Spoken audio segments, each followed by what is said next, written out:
Well, greetings, neutrinos. I'm sure you've heard something about Orson Scott Card writing Superman for DC. Now, it is actually Adventures of Superman, from what I understand. And Card is one of those writers I've heard of. I know he wrote Ender's Game, but I really don't know anything else about him. And the news broke this week about his rather strong views about homosexuals, and I found that quite surprising, actually, that he has such really backwards views. Now, here's the thing. He's supposed to be writing, I think it's Adventures of Superman very soon, along with co-writers or something like that. He, by the way, this isn't the first time he obviously has done comics. He's worked for Marvel in the last couple of years. He's done an Ender's Game comic, as well as he wrote one of the Iron Man comics for a bit. I think it was Ultimate Iron Man, if I'm not mistaken. But recently, the news has kind of, been broken out. Maybe because he's doing such a high-profile character. Superman is the ideal, American story, done in, cape and a pair of tights and stuff like that. So I guess maybe that's kind of what, moved this story forward to the point where, people like me who, couldn't give a rat's ass about Orson Scott Card, will finally hear about it. Let's see. Here's something I picked off of Wired story, off of Wired.com. I want to bring this up to you because here's the thing. Anybody can have whatever opinions they have, obviously. This is the good old US of A. Now, sometimes writers that we love, sometimes musicians we love, actors we love, all sorts of artists that we consider like very important to us, as far as influencing us on our own art, or just in our daily lives, or just we like, whatever the heck they do. Sometimes they're going to do and say and think things that we completely disagree with. And I totally get that. And, I do think about very conservative people who are big fans of, well, anybody, really, who completely disagree with, their viewpoints.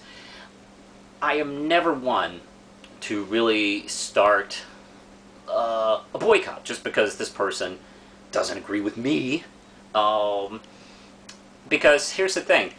I don't like it when people do that to artists that I agree with, artists that are fairly liberal, like they get in trouble. Like that actually happened quite a bit during the Bush years when, conservative media really took over and got angry at every little thing that liberals would say, and people would try to boycott them. So, obviously, I don't like it when people do it to people I agree with. So therefore, I should agree with leaving it alone, not boycotting people. Except there's one thing with Card, as opposed to Tony Harris, who wrote a really kind of misogynistic and disgusting blog about female fans that I felt was repulsive. The difference between Card and Harris is Harris doesn't have any power in this country. He doesn't have any political capital that he uses from time to time to hurt the role of women. He's just a guy who draws comic books. He's a very good artist, but his views on female fans are, to me, repulsive. Card, on the other hand, is not only someone who is homophobic, which, by the way, I'm beginning to grow out of this term, homophobic, because when someone's phobic, they're scared of stuff. Like heights, and sharks, and clowns. Therefore, creating, maybe a sense of sympathy. Like, oh, I feel terrible that you're afraid of that thing. No, what he is a bigot. And maybe we should change the language on that. But that's maybe a different subject. Card is actually, according to this article on Wired.com, let's see, I'll just read it a little bit. Card, who is a board member of the National Organization of Marriage, a political nonprofit that works against the legalization of same-sex marriage. He has been outspoken about his homophobic views for decades.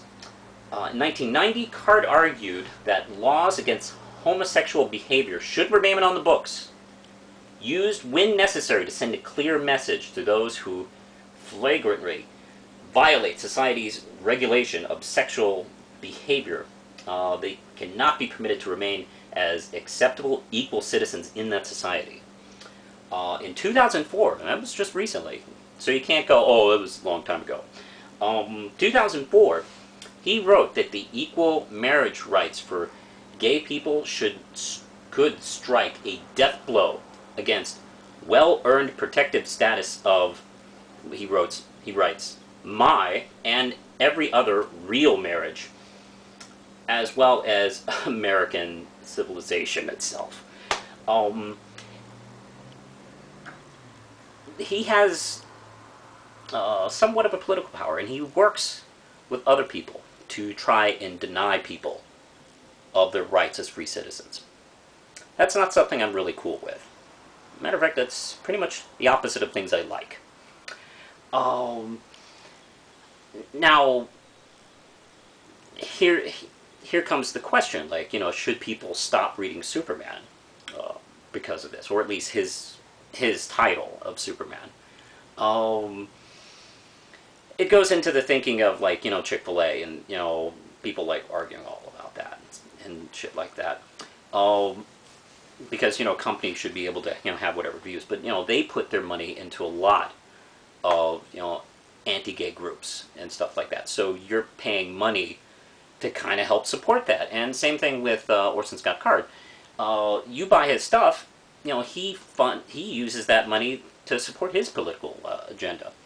So, you know, take that in account when you do buy a book by Orson Scott Card, or a Superman comic by Orson Scott Card.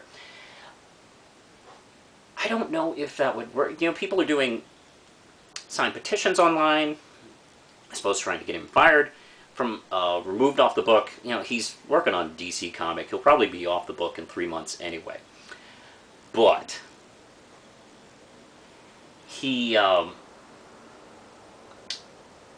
I think possibly the way to combat this is public shaming. And that's something that maybe they didn't really consider. And maybe he didn't consider when he took the job of writing Superman, the most well-known super character, and probably one of the most important characters, that these views would come to light, at least more on the public scale. And I feel kind of bad that, you know, I didn't even notice this aspect of this person. Hey, I got things to do than to, you know, figure out what Orson Scott Card thinks. I think people like this do need to be shamed. They do need to realize that they do not share the views of America.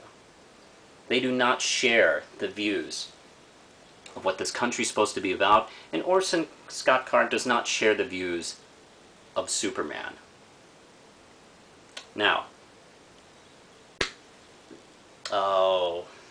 will a boycott work? I don't know. If there's anything people listen to in the comics biz, especially DC, it's money. So there's that. Although we could do this maybe in a more fun way, because I was thinking about those people doing photos of themselves kissing in front of Chick-fil-A's. Wouldn't it be fun if people started a thing on, I don't know, Tumblr or Instagram or whatever you kids like? If maybe they could show themselves taking pictures of men dressed up as Superman kissing each other. Or, hey, ladies, you shouldn't be left out of this. Maybe girls dressed up as Supergirl, you know, kissing each other. Maybe draped in issues of Orson Scott Card's comic. or maybe just reading passages of Ender's Game to each other. It sounds like maybe fun. So, I don't know. That's just a few things I thought of. Push the button, Lindsay.